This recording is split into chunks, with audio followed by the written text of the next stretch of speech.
Ένας φοροπηγών Μεσσεράς, Πολιτιστικός Σύλλογος Μυριοκεφάλων,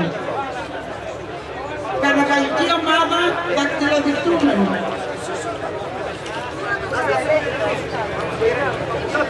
Ανεξάρτητος Υποψήφιος Δήμαρχος Μηλοποτάμου,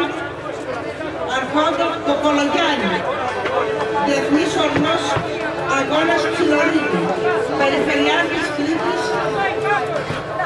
Σταύρος Αρναουτάκης, Αντιπεριφερειάρχης Κρήτης, Πετροπίδης Κουκιαδάκης, Τοπικό Συμβούλιο Περάματος και χωρίς Περάματος, από το Κέντρο Ψυχικής Υγείας Ρεφίμνου, Δικηγορικός Σύλλογος Ρεφίμνου, Πολιτιστικός Σύλλογος Ατσιφόπουλου, Ρεφίμνου, Αντιδήμαρχη,